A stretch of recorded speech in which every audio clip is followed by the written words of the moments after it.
Royer the Third, HR3, Al Cloyd, Dr. Grind, George Honeycutt, the Godfather. Hey, everybody, we're all gonna get laid. You're doing it. I ain't touching it. Nope. Here, No, here, I ain't here. touching it. Nope. Here. Nope. Good try.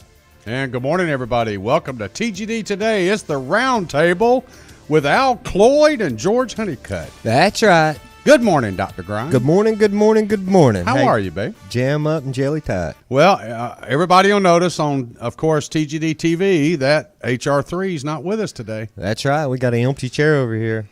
We got Choco Milk. That's it. You can't beat it. Is that some of that iced coffee? Yes. Why? Why? Because I don't like hot coffee. Here, drink some good stuff. Jiminy Christmas. Heck yeah. So HR3's headed down to Miss Leanne's graduation at College of Charleston. That's a good excuse. We'll give him a pass for that one. Congrats to her. Definitely. Big time. She's a beautiful and intelligent young woman. Yes, sir. Very, very proud of her. He done a good job.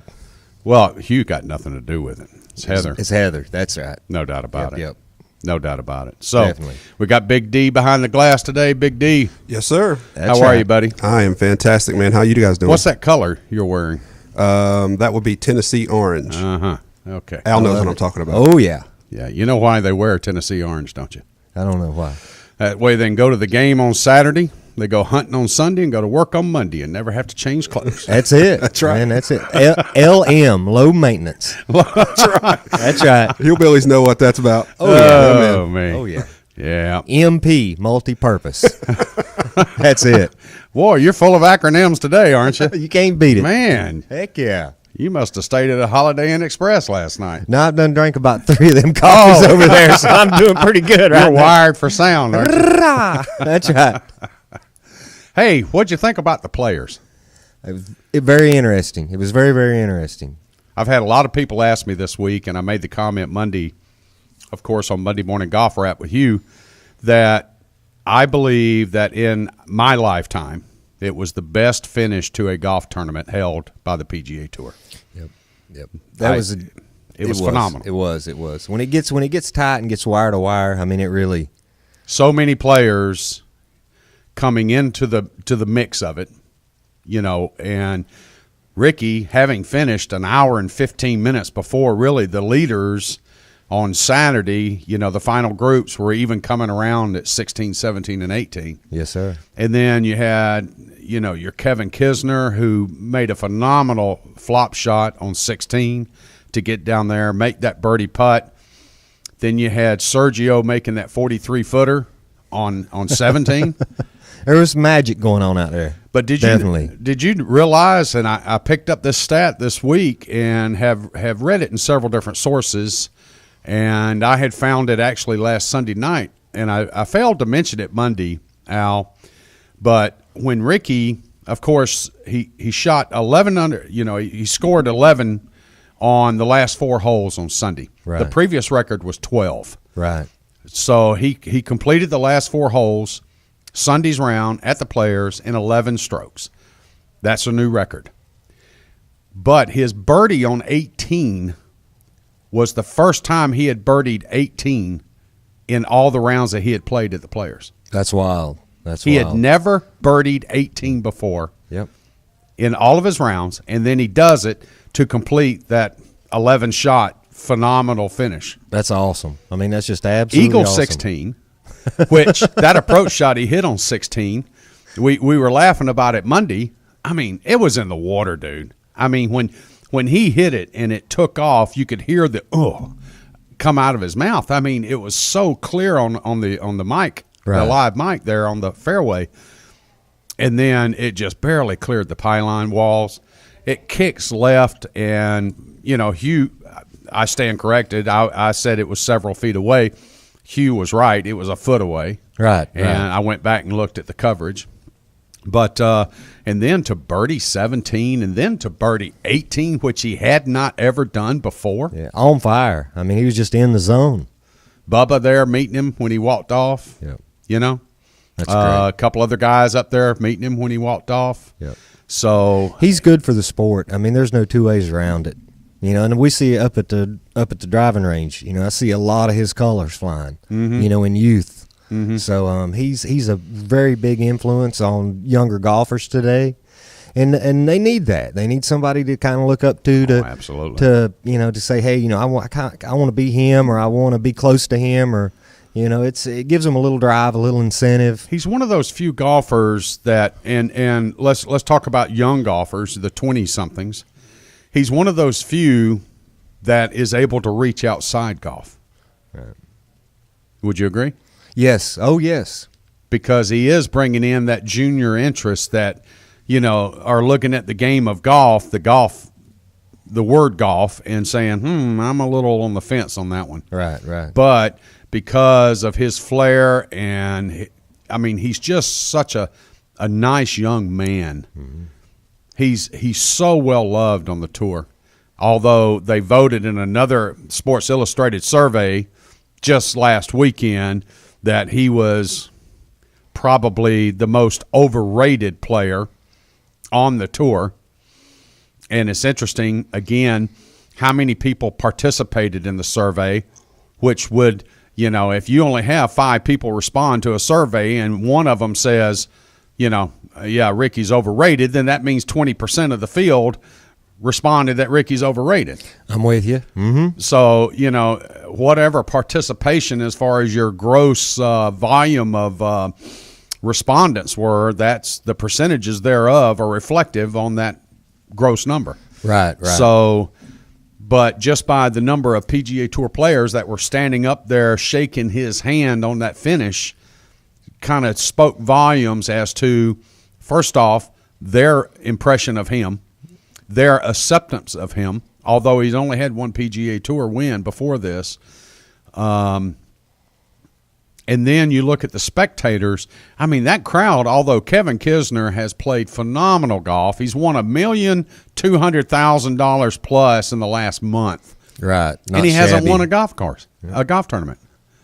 He hasn't won a golf tournament. But bless his heart, he's playing like crazy, 31 years old. Yes, sir. So, and then you've got Sergio Garcia, the old head, at 35. He's been around forever and a day. Yep. I remember pulling for Sergio when I was 25. Yep, I remember, when he jumped around that tree and done the God. Oh, yeah. It's iconic. Yeah, It'll be with us forever. It'll be with us forever, definitely. But I guess my point is you could hear it in the crowd in their 3-hole aggregate playoff to where, 16, they all blow it right. One of them's in the bunker, 2 of them's in the rough. They both lay up. Kisner lays up too far left, which was maybe that's just the only shot he could pull off, but that tree got in his way on 16. Right. And that little low punch shot that he hits up there was phenomenal. I could not have stood over the ball with that shot process in my mind, and we'll talk about this later on Tech Talk, but you got to know what the heck you're doing if you're going to sit here and go, okay, I'm going to bump this about 30 feet off the deck, but I'm going to use a wedge, and I got to get it to get up on the green, and I got to get it to stop in about 8 feet. That's it. Come on, dude. Unbelievable. That's phenomenal talent. That's it. That's having insight and vision and oh gosh, and then a ton of talent and to watch. Sergio, of course, he pulls the pitching wedge or gap wedge or whatever he used on 17. He pulls it to the back right middle. That green is so difficult to discuss as far as pin positions because of the way it's shaped. You got the key left of that green, and then to the right of that, you've got almost half the green that to the right, there is no green because you got the bunker and the rough. And then you've got the back's key area of that green that where they put the pin, it's going to be there on Sunday. And to watch him go long left, which easily it could have just hit the green, bounced over, and gone into the pond. He was amped up. He was staying away from that pin. And it's a good thing he didn't go at the pin because he would have been in the water if he had flown it that far. But then you sit and watch Kisner get up and just take one right over the bunker. It hits the backside. It checks up, comes down the slope, leaves him, 10 feet away, whatever.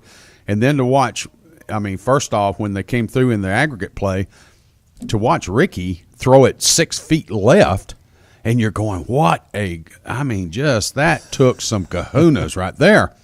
But then when you saw him and Kisner come back for the first extra hole, and he throws it 4 feet right, you don't throw a shot 4 feet right at 17 at Sawgrass. Exactly. Because you're aiming in the water.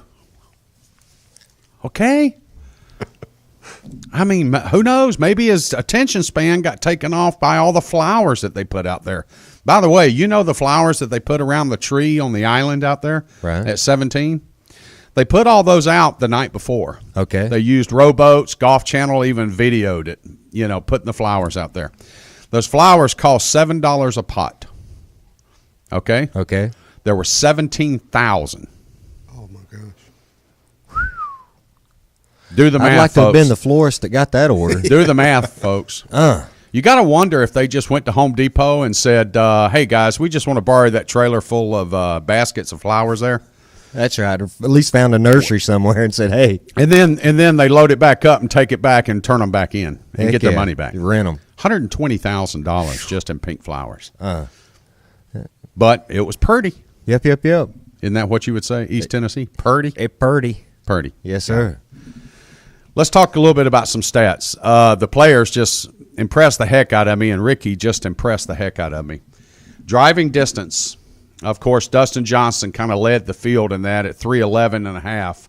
Mm-hmm. But, of course, he finishes tied for 69th with one guy that I think we know, Tiger.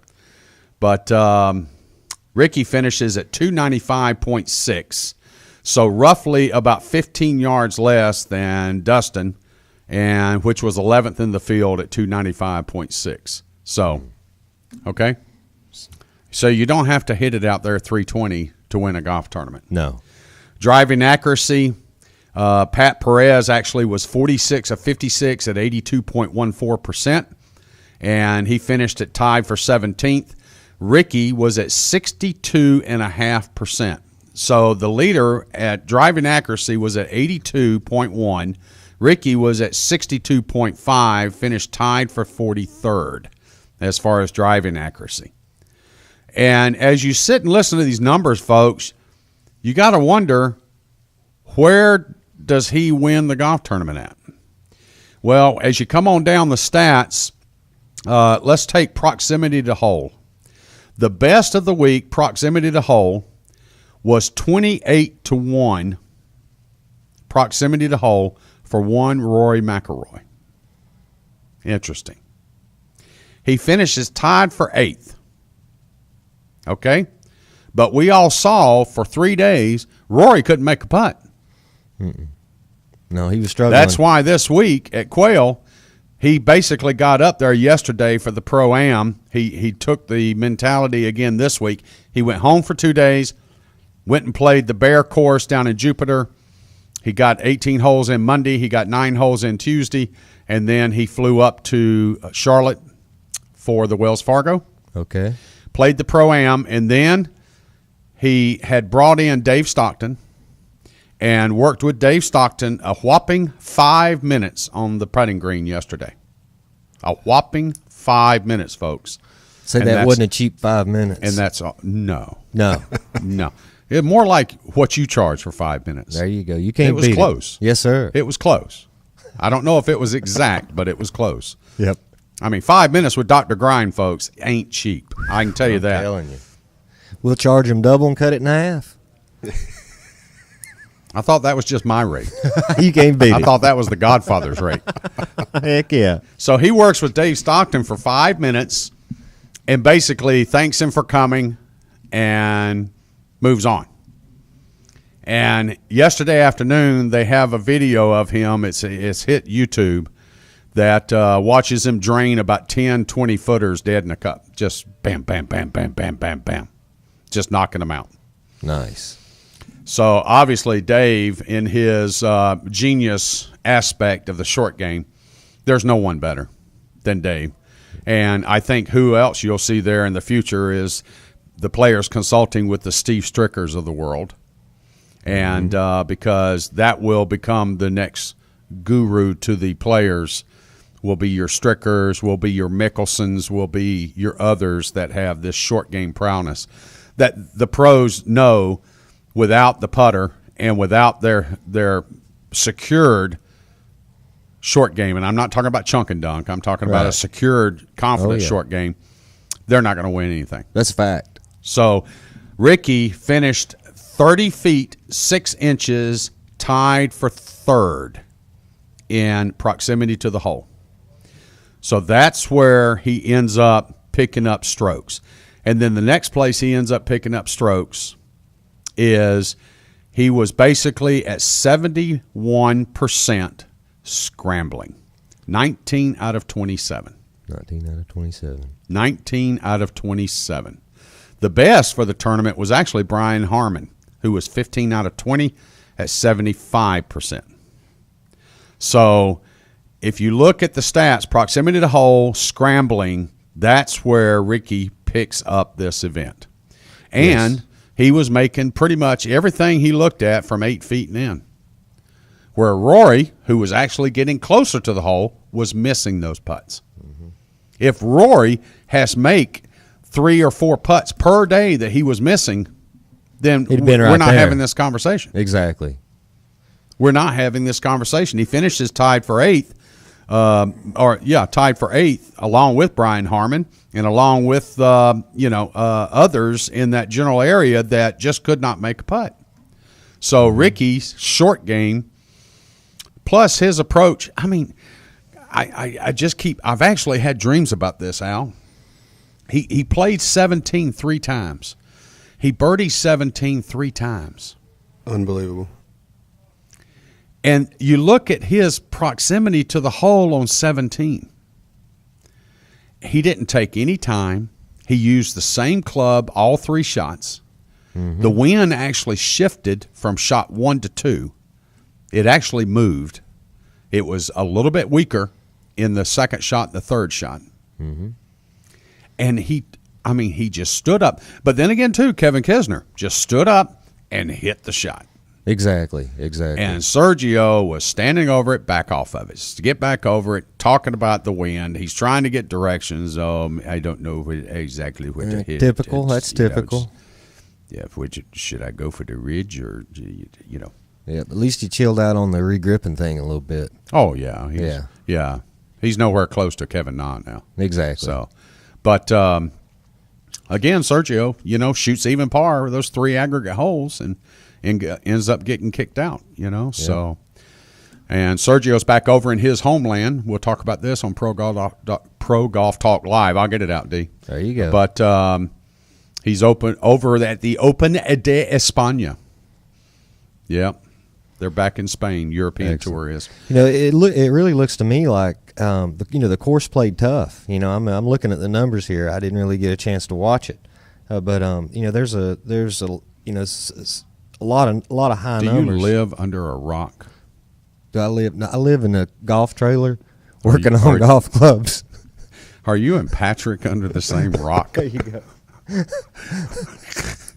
Patrick has a TV in his rock. Man, you can't beat it, dude. I got to do something then. I got to upgrade.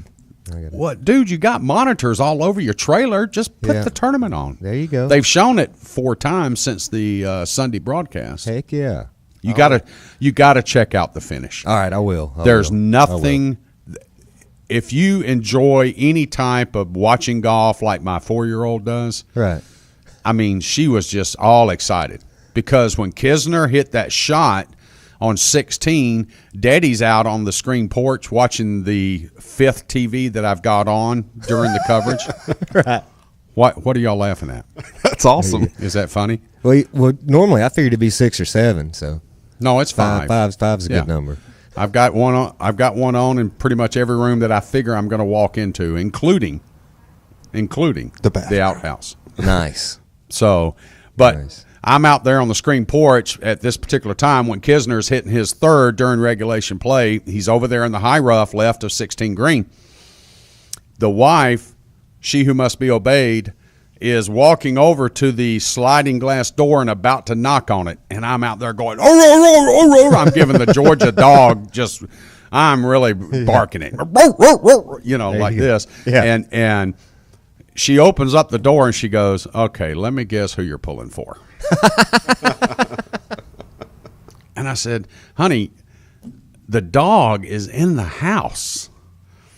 And she goes, but he was in the house with Furyk a couple weeks ago, and he didn't. I said, honey, he's run into a buzzsaw. And I says, I'm afraid he's run into another one. And she goes, what do you mean? I said, this is Ricky's. This is Ricky's. And we were still an hour away from the playoff. But you could smell it. It was coming. I have smell-o-vision. Oh, yeah. Yeah. I got that because of Rachel Ray and Emerald Lagasse. Yeah, Emerald absolutely. and Wolfgang and all that. I hear they got those for those rich folk. Yeah. Well, I'm not rich. I'm not rich. I just made my own smell-o-vision. There you go. You can't be. I am an engineer at trained. I'm a trained engineer. There you go. Yeah, it's interesting the way I do get smell-o-vision, but that's another show. Yeah, we'll cover that on it. We'll cover that on another show. Yeah.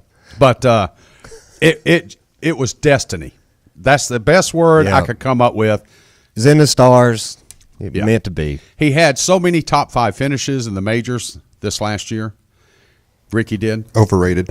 And there, see, there we go. There, all it takes is just one unintelligent comment. See, that's what I'm talking about. How could you finish in the top 5 in the majors like that and be considered overrated ever? It's because he had one win. One. That's unbelievable. He gets all this promotion. He gets all these dollars. He gets all these sponsorships.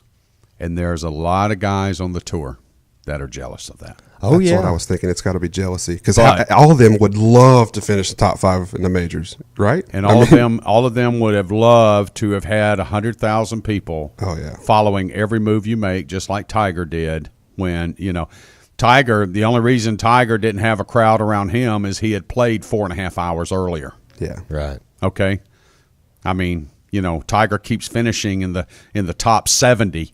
He's going to finish early. Yeah. So the people, and I think it's so doggone, and mark my words, folks, this is refreshing to the game of golf. Again, we saw Jordan Spieth at the Masters. Yes. We saw Ricky Fowler at the Players. Yes. We see the Kevin Kisners. We see the other young guns. There's a changing of the guards. That are coming around, the Billy Horschels. Yep. We're seeing these young golfers that are taking the reins. And 7 years ago, 8 years ago, when you walked into a tournament like the Players Championship and you had a Tiger Woods playing in it, it was Tiger's tournament, and then it was the media's job to determine who was going to play for second. Yep. Exactly. Yeah, I always used to say there needs to be 2 leaderboards. In other words, one board for Tiger, and another board for the rest. Exactly. You're exactly right. Yes, now, you basically look at the field of 145 to 155, whatever the field's comprised of, unless it's a major, unless it's a WGC event, which those fields will be half. But you look at the field, if it's 150-player field, you now have the troublesome burden. And I'm talking about Professor Weldon. I'm talking about the Golf Guru.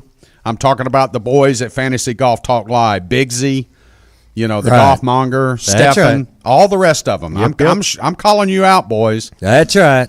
Y'all have the troublesome burden now of going through about 50 names to pick out who's your favorites. That's it. Because any real 50 that's in that field in that given week has a chance can win. To win. That's exactly right. You're right. So, and we're going to cover this more on Pro Golf Talk Live. See, I got it out, D. How about that? It's like this week at Wells Fargo. Mm-hmm. You know who the largest this is the 13th year of Wells Fargo in Charlotte, okay? And it's become the most popular tournament among the players on their schedule. Interesting. For course, okay, and for the way they treat the players. Okay. Because of Jack Johnson. Nice. let's look at it this way. The largest money winner at the Wells Fargo is who? Phil Mickelson. And he's never won. He's just been in the top. You look up the scores. Right. And we'll cover this later. Sure. Guess who's at the top of the leaderboard? Phil Mickelson. I was going to say, too, isn't that tournament one of the highest purses of regular tournaments? Oh, yeah. I'd like that too then. But this tournament is annually voted as the favorite by the players and their families because of the way they take care of the players, the way they entertain the families, the way they take care of their hospitality, and the condition and shape of the golf course. They're going the extra mile. Oh, yeah. And then maybe another mile. I mean, on top 10 of years that. ago, this wasn't even a tournament. Right.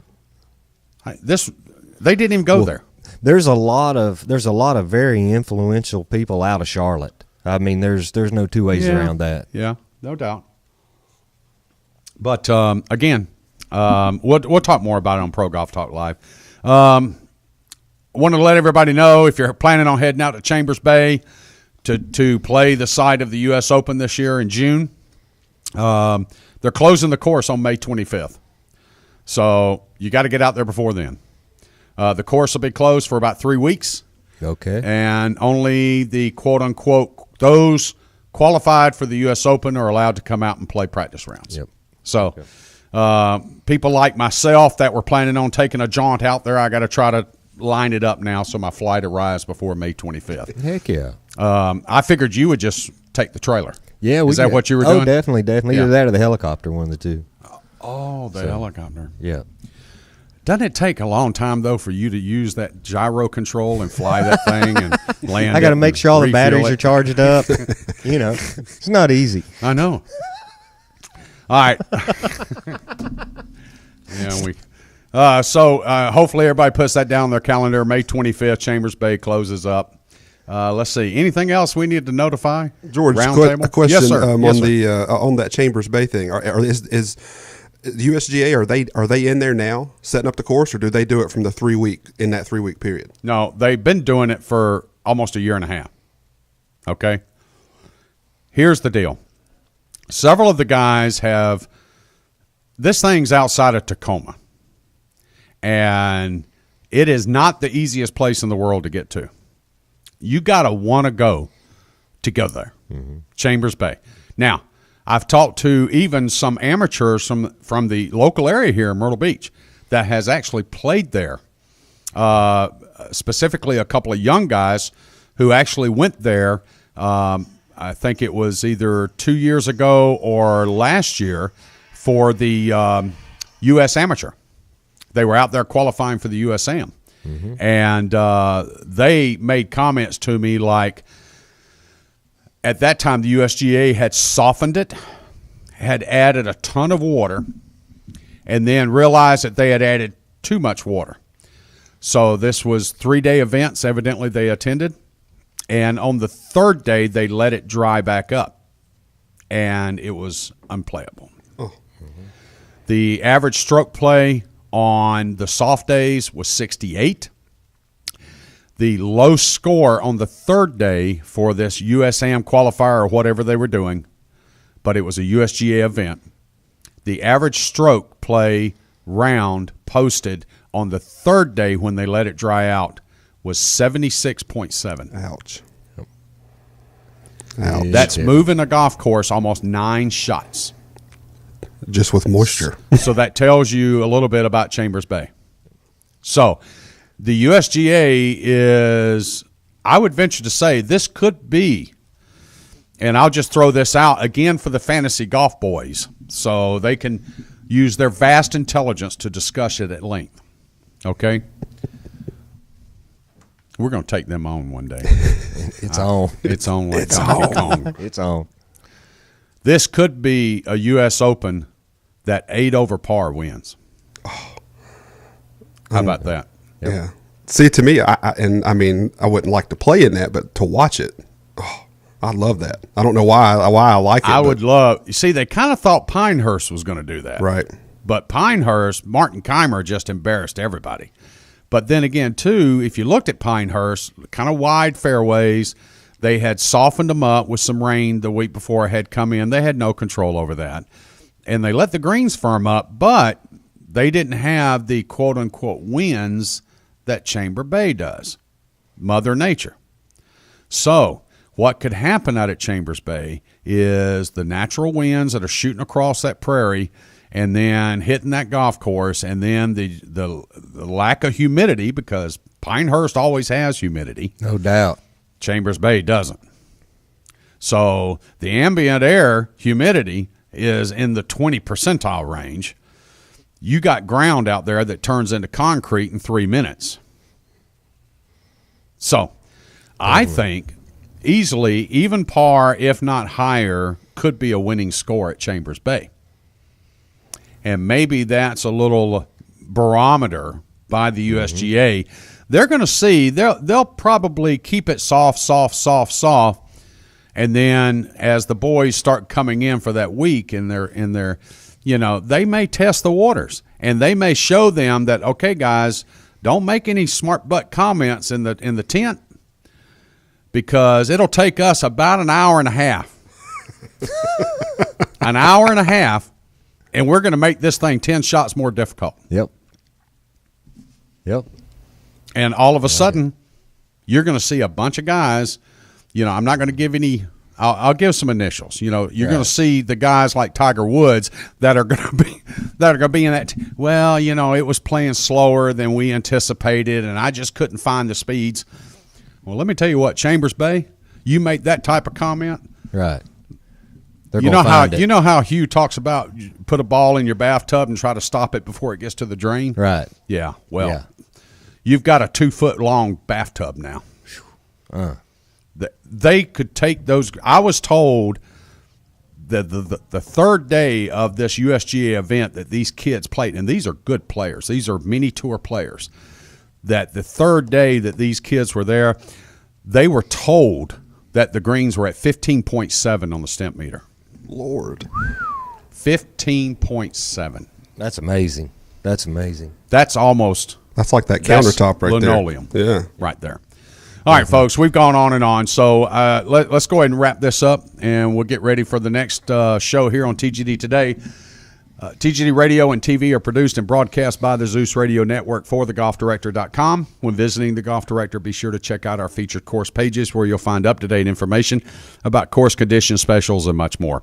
Need help with your next golf vacation? Just call Dave. Wow, that sounded pretty good. We ought to be singing in that concert, Salt Air Jam. Need help with your next golf vacation? Just call Dave. Give us a call, 844-GO-GOLF1. That's 844-464-6531. All of our programming is archived for listening and viewing on demand. To catch up on any show you may have missed, click on the TGD Radio or the TGD TV tabs in the menu screen at thegolfdirector.com. We're now available on over 1 billion devices at iTunes, Audio Realm, TuneIn, YouTube, Ustream, Roku, Blueberry, and, of course, the Myrtle Beach Golf app. For George Honeycutt, Al Cloyd, and, of course, Big D behind the glass, we want to thank you for tuning in. And there's more TGD golf news and information coming up next.